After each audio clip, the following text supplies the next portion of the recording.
this one's bad. And when I say bad, it's really bad. Roland Emmerich's Moon 44. Yeah, you probably like, what is it? Starring Michael Paré. Believe it or not, he's a movie actor. This film's got some great actors in it, like Leon Rippey, Brian Thompson, who's been in more things than I've had hot dinners. This film feels really familiar. There's like lots of bits in it, and you're like, hang on a minute, I've seen that before. And that film's also got Malcolm McDowell as well. There's lots of action, explosions, great sets, but this film's just missing something. Oh, it's Evil Ed. Oh, you're so cool, Brewster.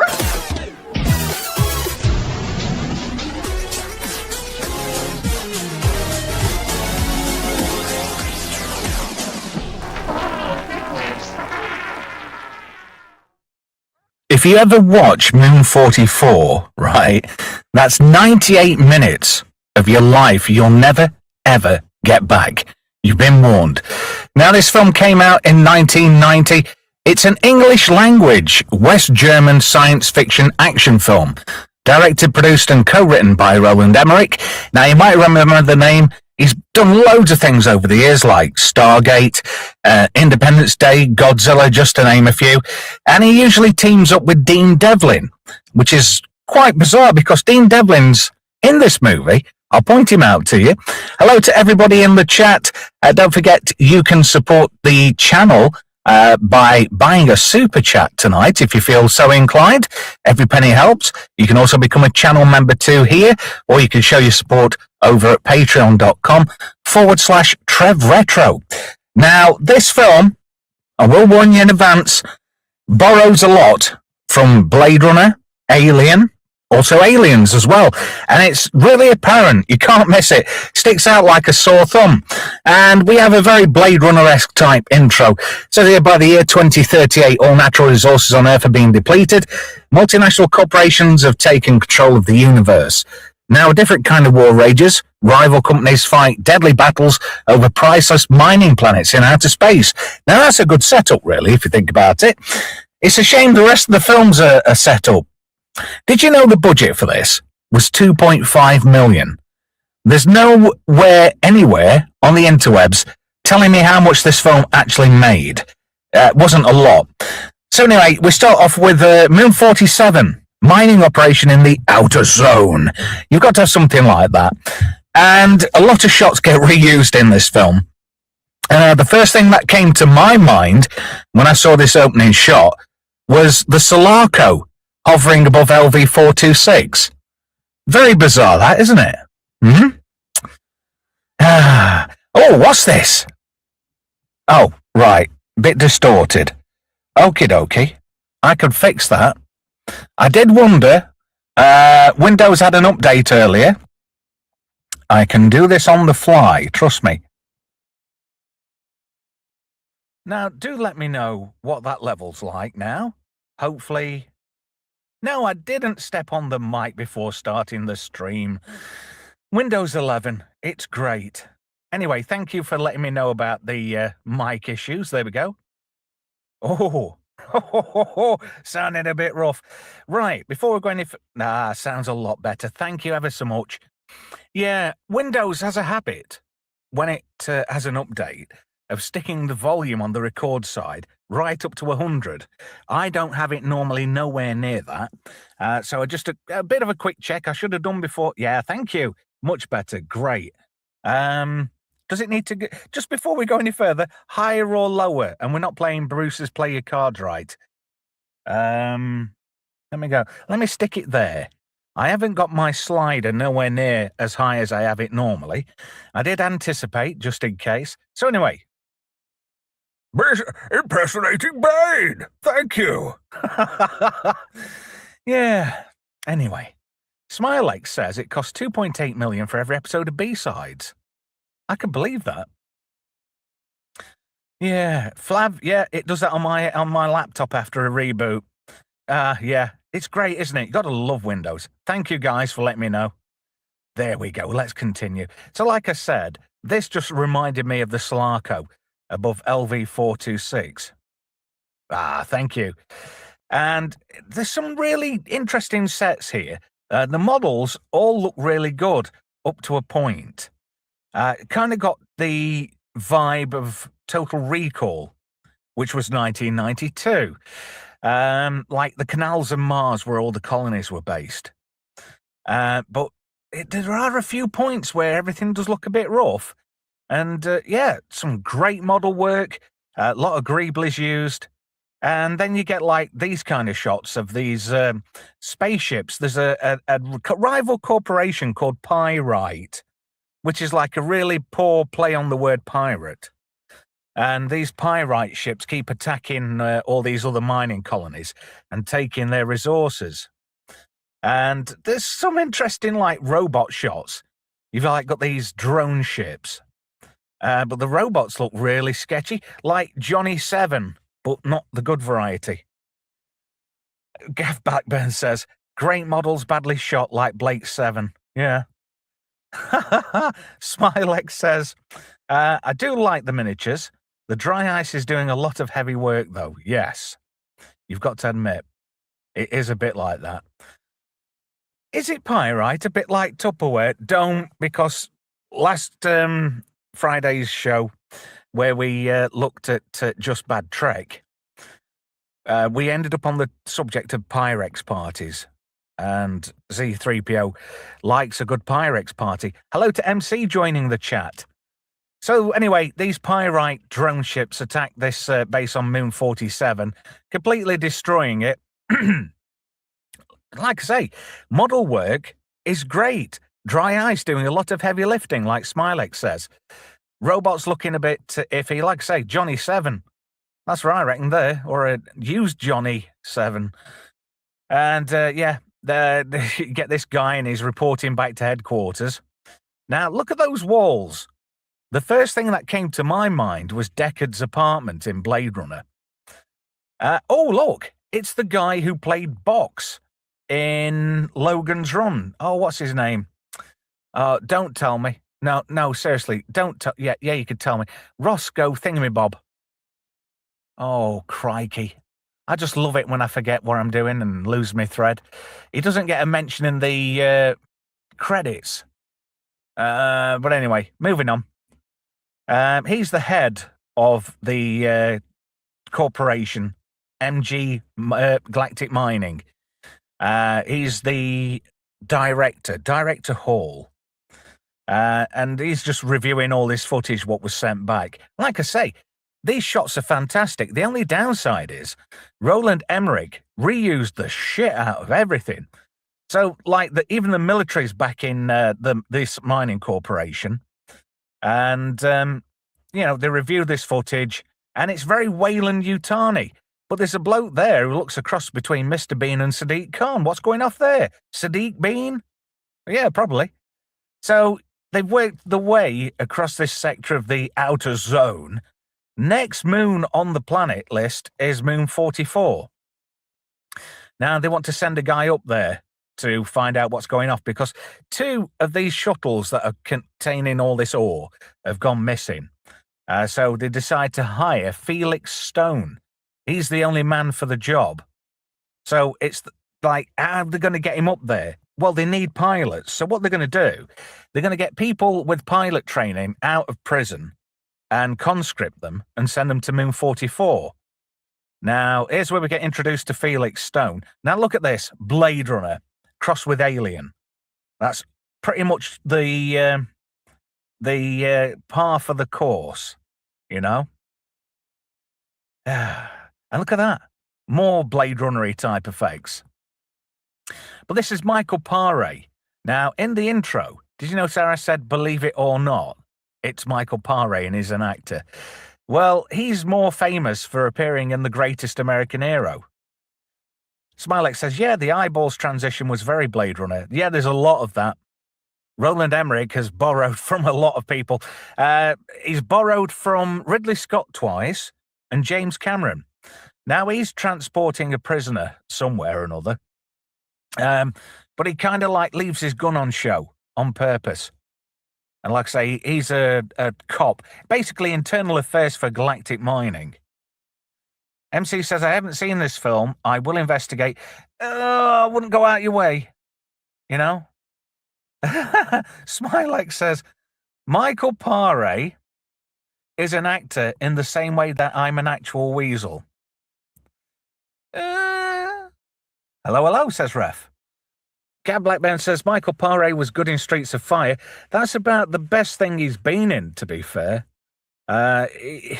He was really naff in Greatest American Hero. He was like, yo, Mr. H, what are we doing? It's like, hang on a minute, this school's in California.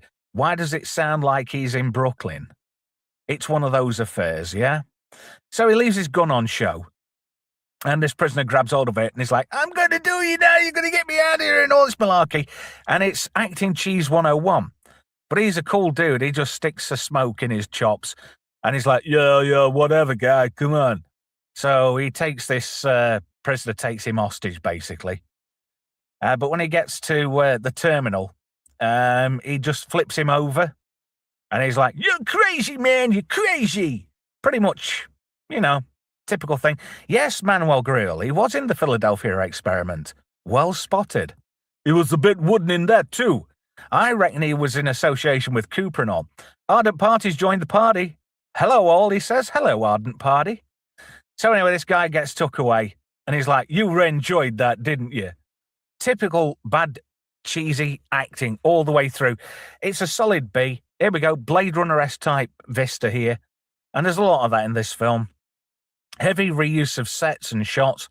Now, this guy's like his manager, and he's like, I've got another job for you. And he said, it's you'll get away from it all. You're going to Moon 44. So he goes back home. And this is like very reminiscent of Deckard going back to his flat. Looks out of his window. Reused shot for the 4th time already in the film. But yeah, very Blade Runner. So anyway, Chairman Hall, he offers Felix this job. And it's like, you'll go to Moon 44 and, we'll put you in with the prisoners. You could to pretend to be a part of them. Nobody knows you're coming apart from one guy. But this army dude here on the right, he's a bit of a knob. And we'll find out why later. But this woman on the left, she's like a female version of Carter Burke. But she doesn't go outside the boardroom, so she's all right, I suppose. What's this? This is good. Manuel Grill says, Moon 38 is so much nicer, especially during this time of year. Yeah. It's like this bird I was chatting up in the pub on Saturday. She was like hot in January. Whoa, cold as ice. Oh. Smilex says, that massive fan casting shadows in the room. We're back to the Leon interview in Blade Runner. How old am I? You're a turtle. What's a turtle? Do you know what a tortoise is? No, because I'm thick as pig shit. Yeah. I miss Brian James. He was great in very few roles. And how many scenes in the future can you just just spark up? Tyrell Social. Paul Dickinson. Hello, Franco. Tyrell Towers Social Housing. Yeah, it's a council estate in space. Like Crapston Villas. So anyway, 2 of these mining shuttles have gone missing already, which is like cause for concern. They're worried that their little shuttles are going to get stolen, basically. So he gets shown all this footage, and he's like, you'll meet this guy. He's your point of contact, Tyler. Now, guess who that is?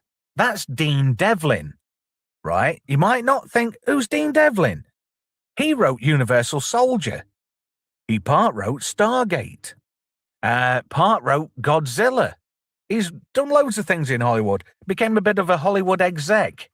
But look at him. He looks so youthful. He looks like he's wet behind the ears. So anyway, he gets sent away on this mission. And if he does this mission, he can, buy out his contract. And there he is. There's Tyler. That's Dean Devlin. Now, he's boss of jobs where he is. He's in charge of all these navigators who basically keep all the pilots safe. And he's got somebody who's a bit of a drug-dealing fiend, one of his friends. And look, you're so cool, Brewster. It's Evil Ed from Fright Night. Interestingly enough, even if I can say it myself, right, this guy here who plays Evil Ed is, Stephen Jeffries. Now, Stephen Jeffries was Evil Ed in Fright Night. Brian Thompson, who's in this as well, he was in the sequel Fright Night too. Both stunning films. So anyway, there's Brian Thompson, the man himself. 5 appearances in Star Trek during Rick Berman's tenure. He played a venerable Klingon several times, didn't he? He was the one where Riker goes does like an exchange. That's his name's Clag, but not Clark, as in Gaydon Clag, if you know what I mean. That was where Riker had to eat gach for the first time. So he was that guy. And then he pretty much played the same Klingon in Generations aboard Lursa and Bator's Bird of Prey. Then he was that Romulan admiral in Enterprise for 3 episodes. And he was in DS9 twice as well. So anyway, all these prisoners are being sent to Moon 44. This guy here on the left is Scooter. Now, he's a grapist. And we might have to tackle his consequences a little bit later on. Like I said at the beginning of the stream, there is a warning there. This film does touch on the topics of male grape and also self-ending. So, right? So you are warned twice now, right? So if stuff like that bothers you, then it might be time to go away, or I'll try and let you know when it's going to happen. And then you can nope out for a little bit, yeah? And it's funny how his name's Scooter, and he's German. Because isn't the band Scooter German? Yeah, I think so. They did a song called Pussy, didn't they? So anyway, these are all the navigators for the pilots. Next to Dean Devlin on the far right is a kid called Mark. Now, things don't end well for Mark, but I'll tell you more about that a little bit later on. Evil Ed from Fright Night, I don't know. He looks old before his time. All he needs, he kind of, if he shaved his head in the middle and put a bit of weight on, he'd look like Andy from Little Britain. Yeah, I know. So anyway, Leon Rippey's character. Oh, thank you so much, Dutch Gradient, for $5. Brian Thompson was also the first victim of the Terminator. It's true. That was his first role. He was still in school when he got that role. I got to tell him that a few years ago at a convention, and he was surprised. Really? That's a good call, that is. Where did you go and see him? Which Comic-Con did you see him at? Because apparently he's a gentle giant, is Brian Thompson, and he's a big lad as well. I'm not quite sure how tall he is, but he was mates with Bill Paxton. That's who got him the role for Terminator. So it's not what you know, it's who you know. So thank you ever so much, Dutch Gradient. I have starred your super chat, and I will go through the super chats again at the end of the show. Argentum's lurking while working. How do you do that? How can you lurk and work at the same time, Rachel? Not quite sure. Yeah. What's this? Manuel Grill. I'll let you have Emmerich, and there's no direction for you. You? Yeah, I like where you're going with that. So Leon Rippey, he's this sergeant, and he's typical army sergeant. Bit of a hard arse. Not very nice guy, to be fair. So he's trying to get all these guys in line and in shape, and he gives them the usual dressing down. Hey, I can't fault you. Rachel says she just listens while she works. She likes the background noise. I can't blame you one bit. And there's Scooter. Dirty, not a nice, thoroughly unlikable chap. So he's just giving these guys the usual, I'm the drill instructor. What's your major malfunction? He's giving it one of those routines. And there's Felix Stone there. He's chomping on a cigarette. He's the only one there that's smoking a cigarette. So he gives Brian Thompson a bit of a, he's like, goes for the biggest one out of the lot, tries to give him a bit of a dressing down, and he couldn't give a chuff. He's just like, whatever, dude. Just get on with it, you know? Yeah, and he's just rolling his eyes. Who do you think you are, smoking in my... Yeah, he's like, I don't care. He just doesn't care. And Brian Thompson's character is called Jake O'Neill. Now, Stargate came out 4 years after this. Jake, Jack. There's a lot of similar names. There's even a character in this film called Kowalski. So I wonder where they keep getting all these names from. It's a bit like James Cameron. the amount of times he's reused names in his shows, like Lidecker and weirdy names that you never hear anywhere else. So he's trying to give him the old pressure tactics, and Felix Stone's like, I don't give a chuff either. And these kids are like, hey, look, he's crazy. No, he's got balls. Well, obviously he's got balls. And I'm sure Stephen Jeffries is quite interested in balls, considering that he went on to a career in, how can I put it? Male-orientated insertion movies. We'll leave it there, shall we? Yeah, he did that. He did bombing movies. Yeah. So anyway, they're looking through his records, and this is Major Lee, who is more like Major Arsehole in this, but he knows that Felix Stone is an undercover cop for the General Mining, and he's kind of been given the nod. But who could have told him? Well, anyway, the only female officer on this planet, and this is, let me just find out. Crikey, I'm all over the place tonight. Do forgive me. Lisa Eichhorn, she plays Terry Morgan in this. Look at him. He's what's with Chris Eubank checking a bum out? Oh, there's two Chris Eubanks, two for the price of one. Did anybody order a pair of Eubanks? Is that Cockney rhyming slang? So she's like, just, I don't know. She kind of comes across like a bit of a Ripley character in this, but she isn't. Oh, look at that. Another chocolate-coloured man giving her bum a bit of a stare out. Must be a bit of a theme going off here. And he's like, oh, you know, I'll just let the sergeant sort him out. Sergeant Sykes, that's it. Master Sergeant Sykes. Yeah, just let him sort the men out. Blah, blah, blah. You see to these men, you. I'll be off doing something else. So Tyler's like, hi, I'm Tyler. Welcome to Move 44. And like everybody's like, we don't care. Oh, look, that's what happens when you order Chris Eubank from Wish. That's what you get. So here we go. This is like where Mark sort of gets introduced into the bullying. Quith Eubank, says Brian. Hello, Brian. How are you? Quith Eubank. If only you were on the stream with us now, you could be giving us a bit of Nissan main dealer. Oh, what's this? Old Cranky Gamer says, this is around the same time Malcolm McDowell did the Wing Commander games, if I remember correctly. Yes, it was roughly around that time. It's a shame he didn't actually appear in the Wing Commander movies.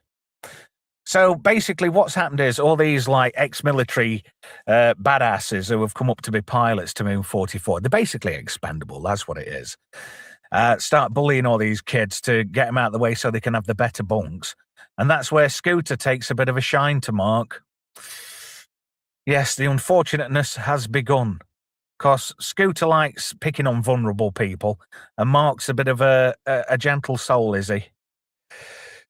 What's this? Ardent Party says there's more than one Wing Commander movie.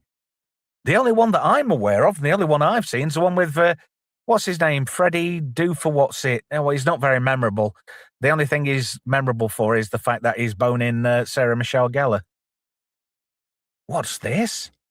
Smilex says, 6 years after the after this, Malcolm McDowell was in a Wing Commander game, hanging out with, like Luke Skywalker and a Space Lion, so his career moved up. He is the real-life uncle of Sadiq El-Fadil, who went on to play Julian Bashir in Star Trek Deep Space Nine. There you go. He was also Dr. Tolian Soren in Generations. Not one of my favourite Star Trek films, unfortunately. So this guy, he starts picking on, God, I can't say it. I just want to keep calling him Evil Ed. And I know that's not who he is. He plays Cookie in this, the village drug dealer. So this particular chap here, he takes a bit of a shine towards him, but not in that way, if you know what I mean. Yeah. But Cookie gets his own back on him later. So Stone's like looking at this all. He's all very bemused by it all. And he's always reading books on his downtime. And this guy's, hey, you can bunk next to me. You can read me a bedtime story after you've tucked me in. So Tyler tries to be a bit of a, I don't know, how can I put it? He tries to break the ice by being a bit of a clown. But Jake O'Neill doesn't take particularly too kindly to it, starts threatening Tyler. And then Master Sergeant Sykes comes in and he sticks up for these guys who are being total knobs. And he's like, I've got my eye on you. I don't like you. So he says, you're first up to go up in one of these copters. Interesting point, right? On Moon 44, it's got a bit of a weird atmosphere. Now, the Defense Force are all helicopters, right? Most planetary moons have very little or bad atmospheres and an environment which helicopters rely on, for uplift. So helicopters will be completely useless, Oh, you got to love these little errors, haven't you? So anyway, he's the first one to go up. And yet again, he must get through like 40 bennies, like every 10 minutes. And he's like, oh yeah, you go up there, you'll get yourself killed. Oh, and I'm not bothered. But he's got his eye on him. He doesn't know he's a cop yet. So he takes this copter thing up. And all the other wannabe pilots go into the control room. And it's kind of like a big, massive video game. These sets are really impressive. All these sets, right, were built inside a furniture warehouse owned by Roland Emmerich's dad. Because he was a big furniture. He was like basically, he owned the German version of MFI. So these guys are all in this control room. Stone's about to go up. Oh, I think I messed up. Oh, well, no new there then. So let me just go through. Yeah, I've messed up. I played some slides in the wrong order. Oh, well. Let me see if I can find out where I am in the grand scheme of things. That's rather unfortunate. I don't know how I keep messing up. There we go. So, he goes up and he's like flying around. Major Lee's watching and he's wanting him to basically crash because he knows he's a cop.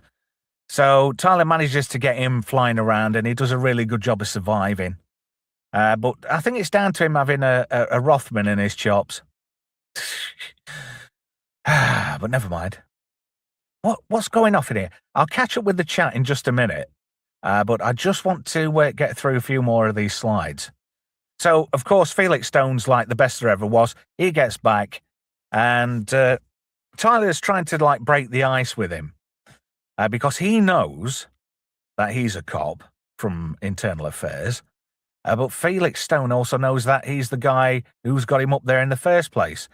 So Tyler tries to be friends with him, and Stone's like, nah, you're all right.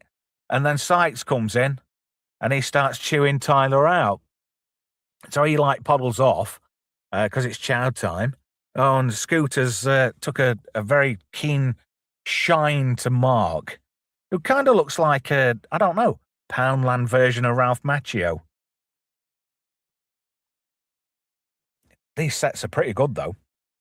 Not bad to say it's in a furniture warehouse. So, like, Evil Ed, he's like, I'm all right. I'll sort him out. I'll offer him some drugs. So he goes to try and sell him some drugs, but Scooter and Jake O'Neill start giving him a bit of a slap around. So Sykes makes a beeline for Stone, grabs his tray, chucks it on the floor. And he says, I expect a similar donation from everybody else. So all these army types start chucking all the food on the floor. And he's done that for a reason, because Sykes doesn't like Tyler. This is going to tie Tyler's free time up, because not only is he in charge of all these navigators, but he's also in charge of cleaning up the cafeteria. So this character, who's thoroughly unmemorable, Terry Morgan, she starts having a go at Sykes. But Tyler's going to get his own back on Sykes, because Sykes orders him to plate him some food up. So while Terry's talking to him, and Sykes is just, I'm a hard ass, I'm supposed to be like this, Tyler gives him a squirt of washo on his plate, sticks him a beetle in some of his curry, and plates him one up, and he dumped half grunch on that beetle. But it's well deserved. So Stone pretends to take out all the rubbish, but really he's going for a bit of a snoop round. And this is where the sets get more and more. It's funny, the sets 1 minute look like the interior of the Nostromo, and then sometimes they look like other Weyland-Yutani establishments. So as he goes nosing around, he tries getting into the shuttle control room, because all these shuttles are controlled from separate computers. So he wants to get in and have a look where those other 2 shuttles have gone to. So he tries hacking the door, and Tyler's like, "Oh, you're not going there without me. Oh, you don't know what you're doing." But he's got like a little hacking box, which reminded me of the scene of Hudson's. You know, where he, Hudson, run a bypass, when they get to Hadley's Hope. It's kind of like that. So he gets in this control room, which it's got that medlab vibe from Aliens. Now, this is where all these computers are stored. So he goes in and starts having a look, and they start doing a bit of investigating. And, these sets, to say they're all made from nothing, they all look very impressive, but not when you look at them too close. Because if you look at that wall behind Stone's character, it's leaning in. Apparently, a lot of all these sets were made out of furniture packaging and polystyrene, which ain't bad, really. Just go down to Maplin, get a few switches, glue them on, stick it all together, spray it black, it'll look fine. Stick a couple of tellies around them, Bob's your uncle. So anyway, they're talking once they've got outside this control room, but Sneaky Sykes is there. He's having a bit of a tabang. Now he knows that Stone's a cop from AI. Now this is where things start going a bit bad for Mark, because he ends up being in the wrong place at the wrong time. Scooter's got a willy. Yeah, you know what's going to happen here. We're getting into near possible grapey territory. So if this is a subject which may affect you on some kind of personal level, you might want to pause and then skip by about 5 minutes. Yeah, just giving you fair warning. If you're watching this on the re-rub, you might want to start fast forwarding a little bit. So anyway, Sykes goes to Major Lee and says, "Did you know Stone's a cop?" He says, "Yeah, of course I did. Somebody's already told me. Don't worry about it. I've got Stone covered." He says, "Next time he goes up, right, we'll set him up. We'll come up with a plan." So Tyler goes for a shower, and it's bad news for Mark, because he's been raped by Scooter. So yeah, well, I don't really want to touch on that subject, just in case it does affect anybody on a personal level. So anyway, it's chocks away. They're going to start sending people up for test runs. Mark's obviously not a happy chappy.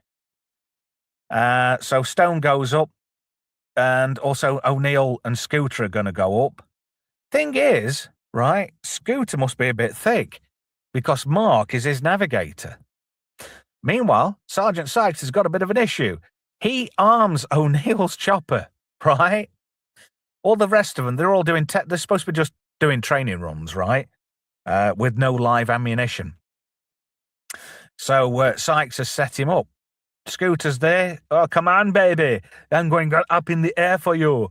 Sorry, it's a bad Schwarzenegger impression, but Scooter Bailey, his character's name is played by Jochen Nickel.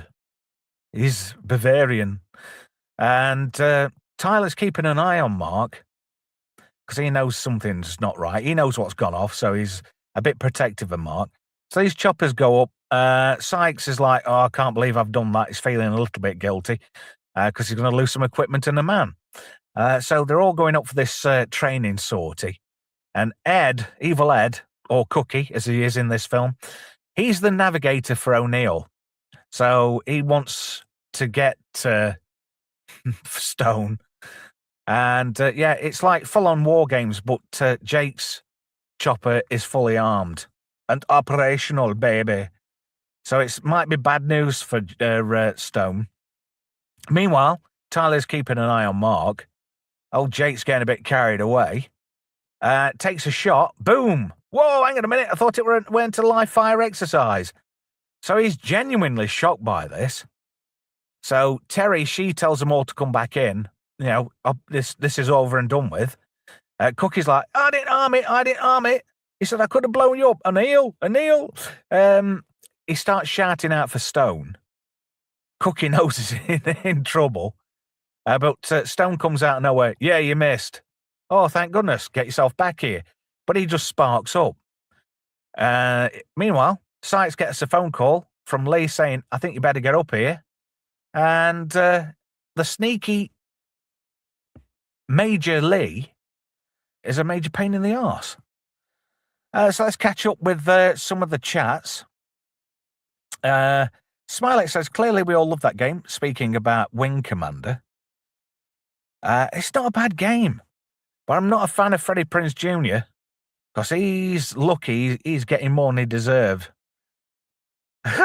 What's this? Smiley says, I've actually met Malcolm McDowell. He was a bit grumpy until I asked him about art house movies.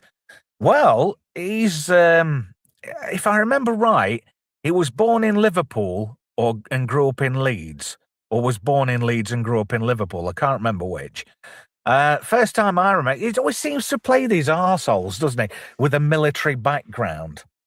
Because I always remember him from the movie version of Blue Thunder, because he was after Roy Scheider's character, wasn't he? Ardent Party says, uncle-in-law to Nana visitor then. Yes, he is. Cranky Gamer says, oh yeah, I forgot that the deck chief in Wing Commander 3. Yeah, we know exactly what you're talking about. Oh, Paul, in space, no one can hear you scream when you're being bombed. There's always one. It had to be you. Uncle, is that the safety word, Ardent Party?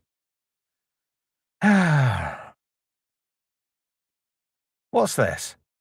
I'm sure she had quite the bumming bed notch count too. Are you on about there? I'm not sure. Let's see. Cranky Gamer says, I never get why they portray violent, you-know-what, in the military and movies. When I was in the army, it was quite romantic. Oh, goodness sake, Smilex, really? The best atmosphere is the one provided by Russ Abbott. I met Russ Abbott years and years ago on the South Pier at Blackpool. I was there. This was 1983. I was 9 years old, minding my own business, eating some chips, and there were all these khaki celebs walking down to the South Pier Theatre. And this bloke patted me on the head and went, hello there, little boy. Turned around, I'm like, Didn't give a chuff, to be fair. I was more interested in my chips. Turns out it was Paul Daniels. Patted me on the head, but not very nicely either. And ever since then, I pretty much had bad luck.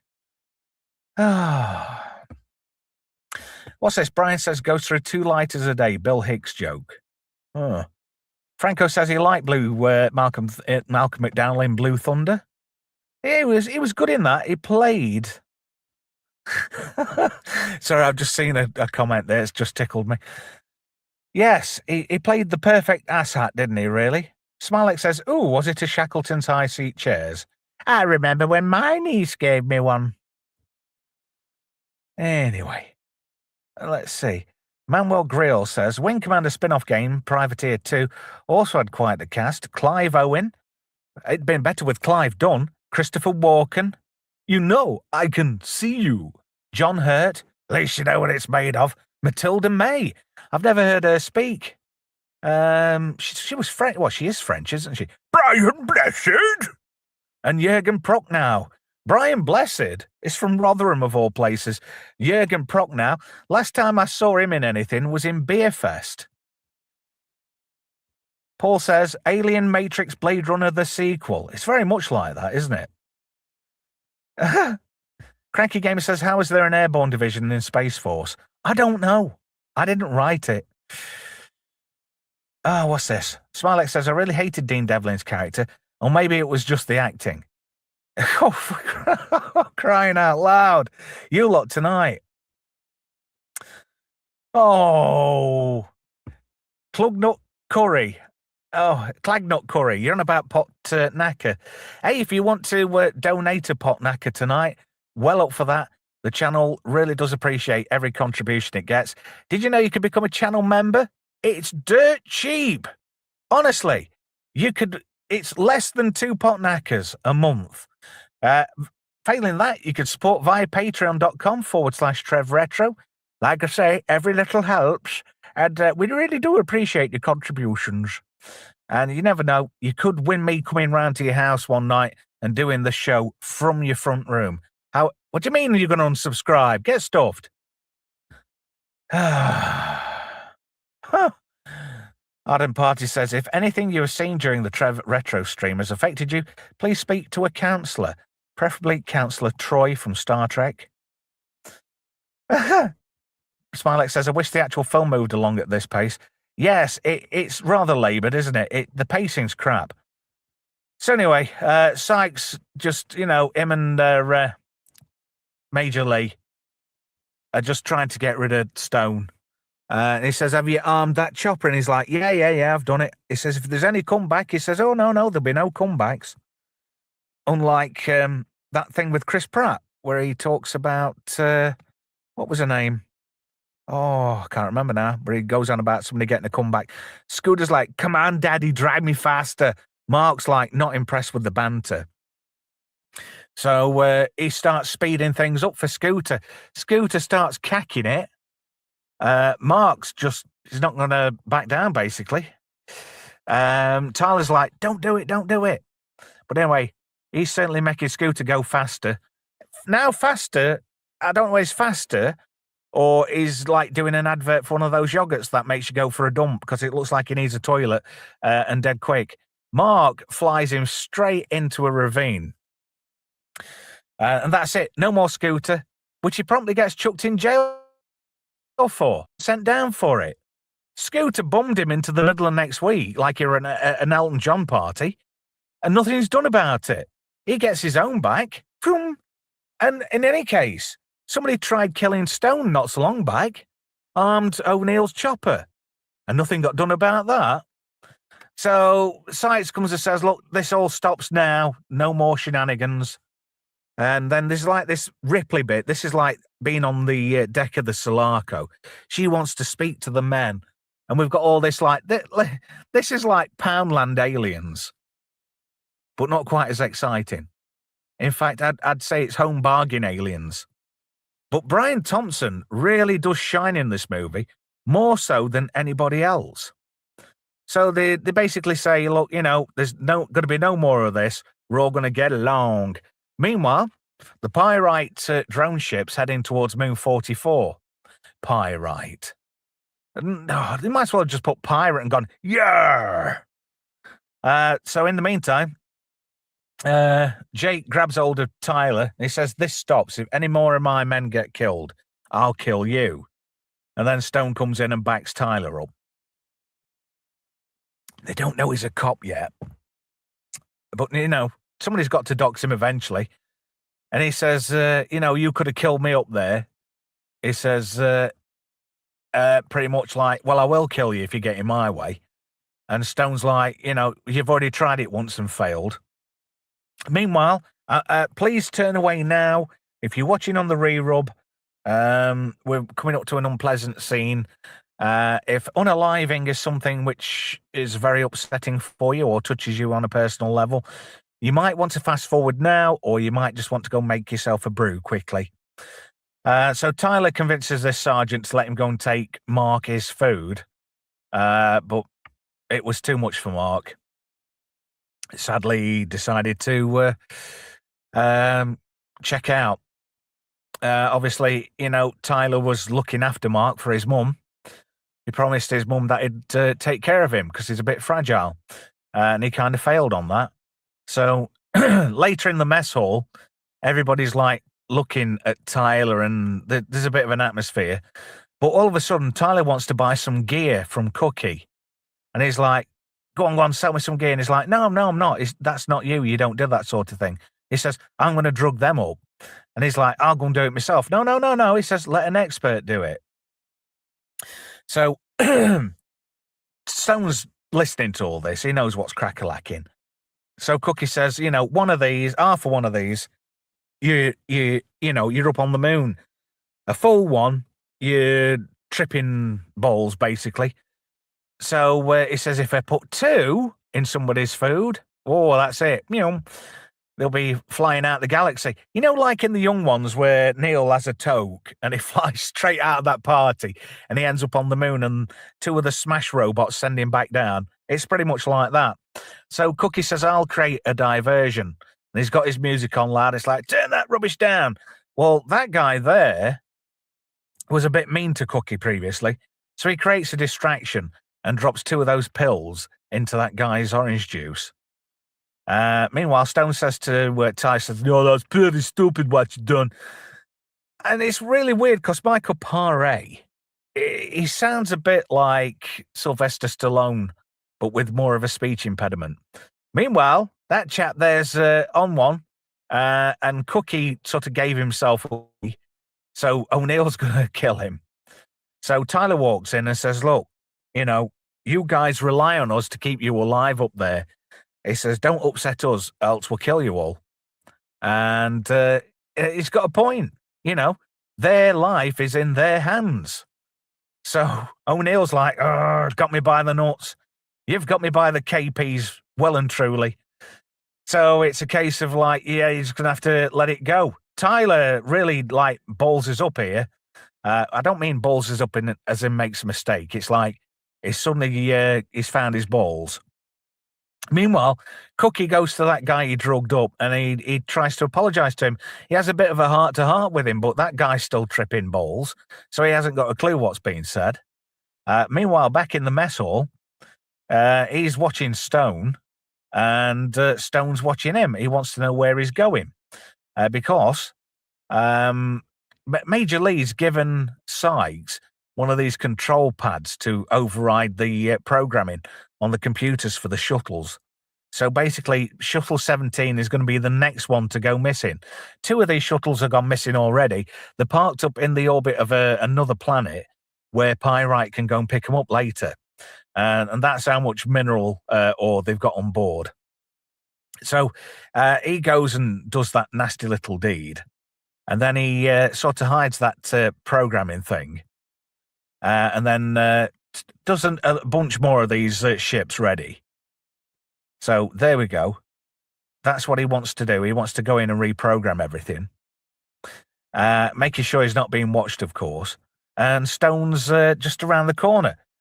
So, yet again, you've got all these sets, what kind of look like Poundland version of Aliens or Alien. So Sykes is going to take Stone out of the equation. He does a bit of a runner, and Sykes comes after him with an axe. And yet again, these sets, they 1 minute, they go full on aliens, then they're alien, then they're aliens again, and they can't make their mind up. So they have this bit of a battle going off.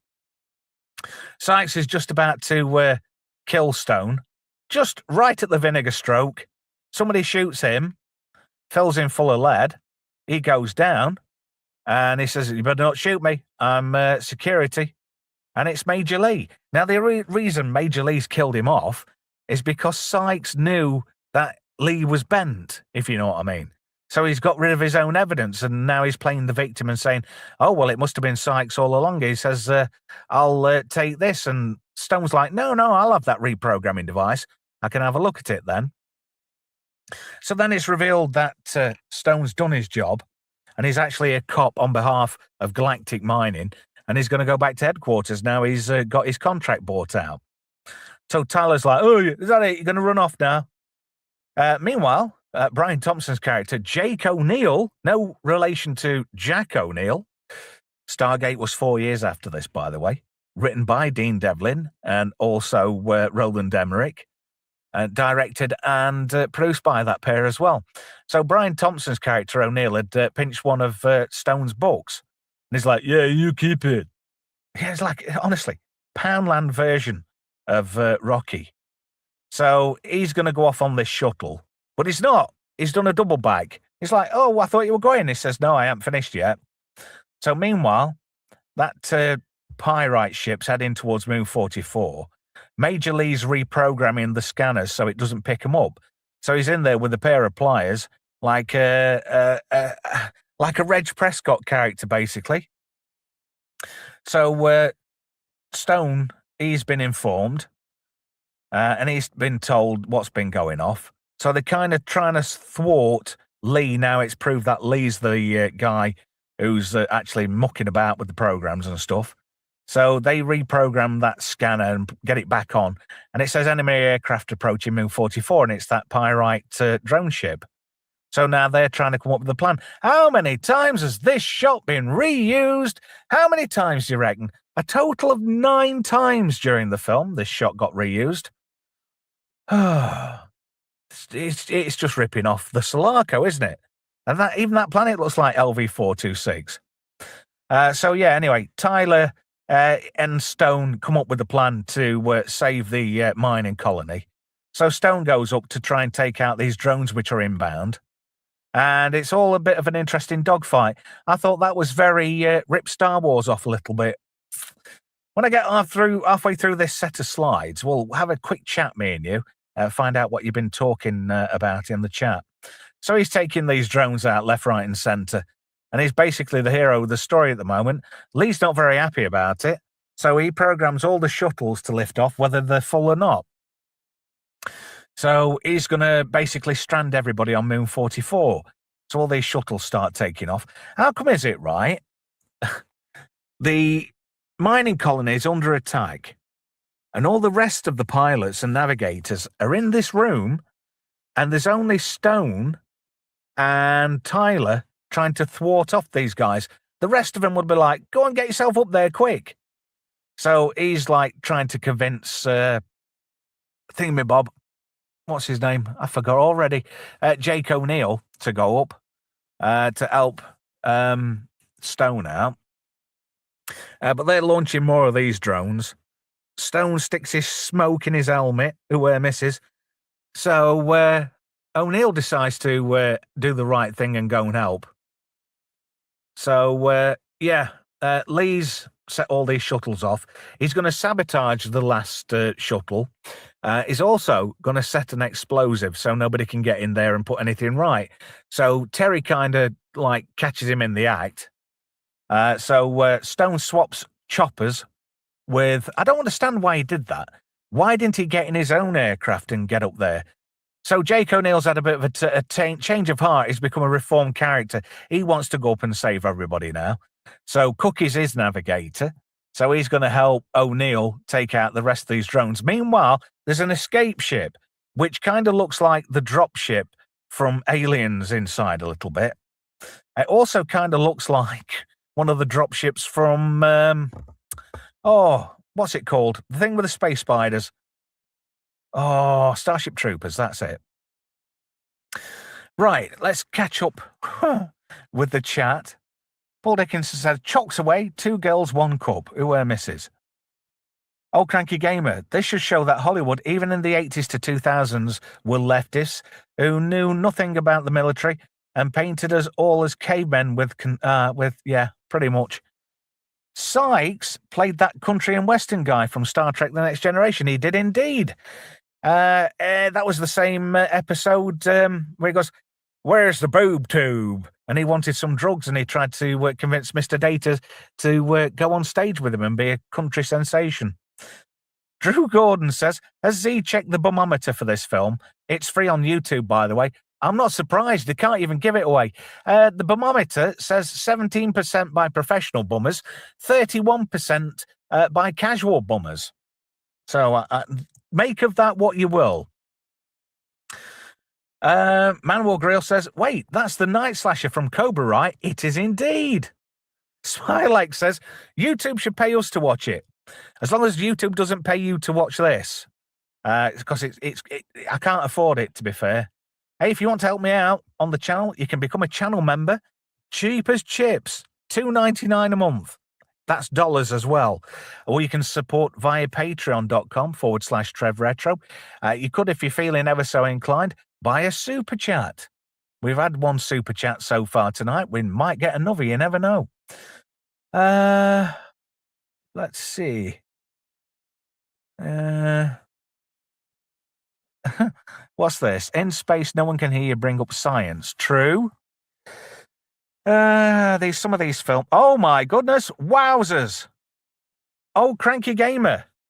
Here's more money if you promise never to come up with 500 meters of my don't come with it.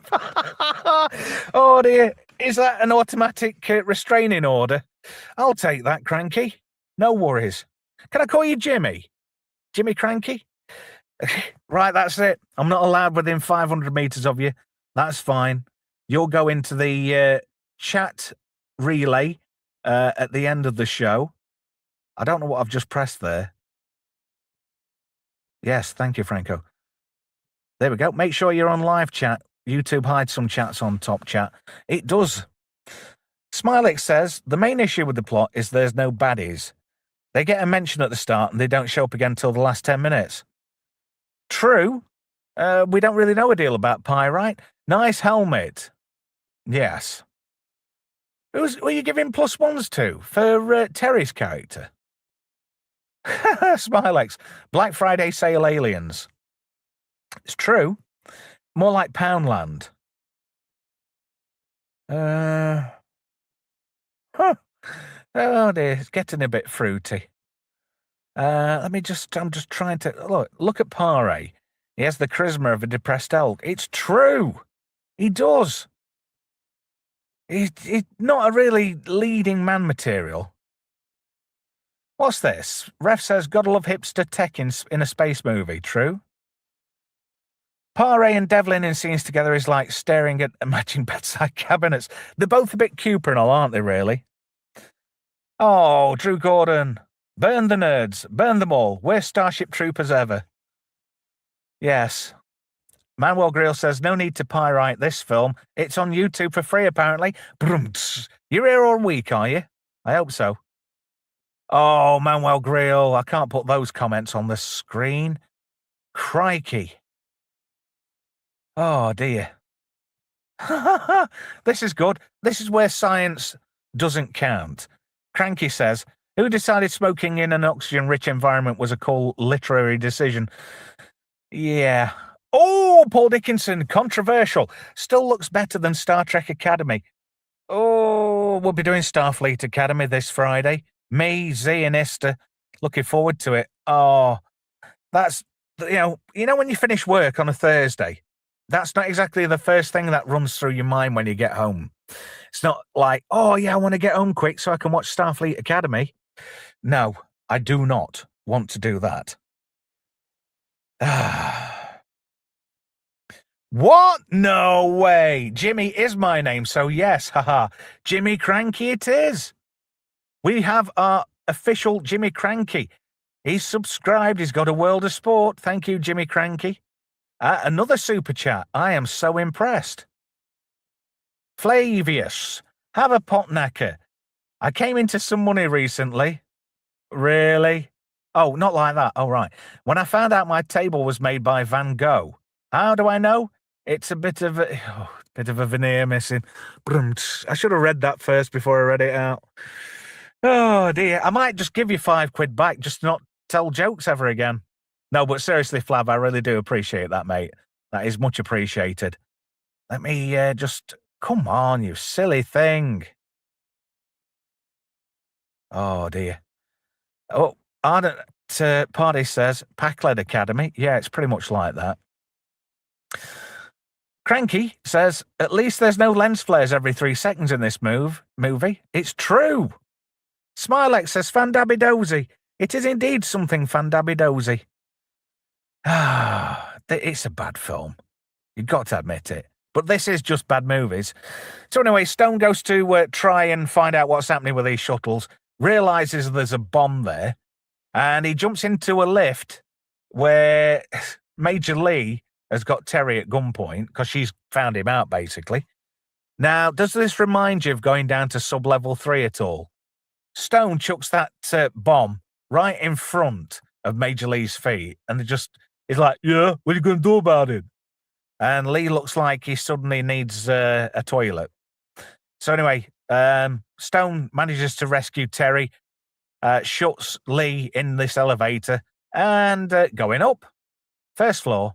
Meanwhile, All the nerds and the army guys are trying to make a clear escape of Moon 44. All systems are ready. And we get, it's very Blake 7, isn't it? The special effects. Cookies stayed behind with Jake O'Neill because he's going to pilot him through all those ravines so he can take out all those pyrite drones. And Evil Ed, you're so cool, Brewster. That's all that's going through my head. And Jake O'Neill's getting really carried away. And then one of those pyrite bombs hits that control building. And Evil Ed gets... it's funny, this. He had a stake through the heart, didn't he, when he was that werewolf in Fright Night. And then he gets staked again. And then after he stopped starring in these kind of movies, he started appearing in a different kind of movie where he was getting staked somewhere else. Backdoor action aplenty. Meanwhile, Jake, despite him having no navigator now, he's trying his best to fly through these ravines and keep that shuttle safe. And Stone's trying to take off. Evil Ed dies. But Jake O'Neill keeps blasting away, but it's, oh dear, he flew into something. Should have gone to Specsavers, love. So these drones start coming for this shuttle. But Stone's rather crafty. He's a bit smarter than the regular person. And what he does, he lifts off in that shuttle as one of those mining shuttles with all the ore on board takes off. And he drops the, dropship bit on that mining shuttle. And then the rest of that ship flies off. And then Johnny 7, 8, 9, and 10, 6, 7, destroy that and think they've done the job because they want those mining shuttles to keep them safe because they're going to pirate them. And it's like, oh, you're a clever bugger, aren't you? Yeah. If he says, if you're ever going to do it like that again, just let us know. Meanwhile, this shuttle gets back to Earth in no time at all on a very Blade Runner-esque looking landing platform. It does look very Blade Runner, though. You've got to admit, mixed with a bit of Weyland-Yutani. And then this board, having this meeting saying, oh, we've lost all contact with Moon 44. I wonder where they got the lost all contact bit from. Yeah, they stole it from aliens. So anyway, Stone, he just walks straight in. Oh, I've got the flight recorder to back up everything. And implicate several people who worked for Galactic Mining. And he's like, I'm going to shoot you. Now, we all know he hasn't got any bullets in that gun. He says, no, I'm not going to shoot you. I'm going to shoot this. And he's like, oh, you can't do that. If you shoot that, oh, we're totally screwed. Now, this is 2038, right? They're still using landlines. Nobody uses landlines anymore now, pretty much. But they're still... Look at that. Sadiq Khan and Mr. Bean's son, Sadiq Bean, is staring at that black guy, somewhat chronic. Bit racist, if you ask me. So he throws that flight recorder thing at that Air Force general or whatever the hell he is and says, it were your man up there what caused all trouble. He says, Major Lee were bent and he knew I were coming. And he says, yeah, I told him you were coming. What? How can you be so stupid? So anyway, he's got his freedom now. His contract's completely bought out. Roscoe thanks him for his service, and he just walks off. And that's the end of the film. Oh, what a bad movie. Truly is a bad movie. Does anybody want to say anything quick before I end the stream? Because this is certainly a bad movie. I wouldn't go out my way to watch this. I had to watch this. Because you wished it. Just bad movies. Smilex says, God, I hated this film. Me too, to be fair. It was slightly fun in parts. The bummage wasn't fun. I didn't particularly enjoy that. The special effects weren't fun. Dutch Gradient says, sounds like total shite. It pretty much is. Argentum says, never seen this, never will. God, trust me, you don't want to. Oh, do you know, there's not enough eye bleach in the world to scrub my eyeballs after having to watch this. Anyway, you wanted bad movies for a month. I'm giving you bad movies. Next week, oh God, it gets worse. Mark McClure, I think his name is. He plays a bad guy in next week's film, which also stars Gene Hackman and Christopher Reeve. There we go. What's this? Another super chat. Oh, we're overrun with super chats tonight. I ain't complaining, because it keeps the lights on. Fish are gay. Are they? I never knew that. Thank you, Melvin, for the £2. That's a whole pot knacker. Really appreciate that. Also, thank you to our very own Jimmy Cranky for $20. Thank you. Is that American or Canadian? I'm just asking for a friend. Also, Dutch Gradient for $5 as well. Thank you so much, guys. Really do appreciate it. If you want to support the channel, thank you to all the supers, but you can also become a channel member as well, or support via patreon.com/TrevRetro. Once we get 20 members on board, then I'll start doing members-only live streams. Then that should be fun, because I can be a bit more ruder and a bit more cheekier than I already am. Did I put... Oh, Ardent Party. Thank you. $2 Canadian. Cheap ads are cheap. Find me at... There we go. Ardent Plays. There you go. Ardent Party. Go and watch him party hard. Thank you, sir. Thank you for your pot knacker. Really do appreciate it. Thank you. Just trying to get back into the other comments. There we go. That's my own crank coin currency, says Cranky. Jimmy Cranky. How did I know your name was... oh, crikey. Another one at the 11th hour. You're just keeping me on, aren't you? To give me super chats to keep me going. 2.5 pot knackers. Thank you, Brian. That is so good. I might, on your suggestion, have one of those clagnut curries.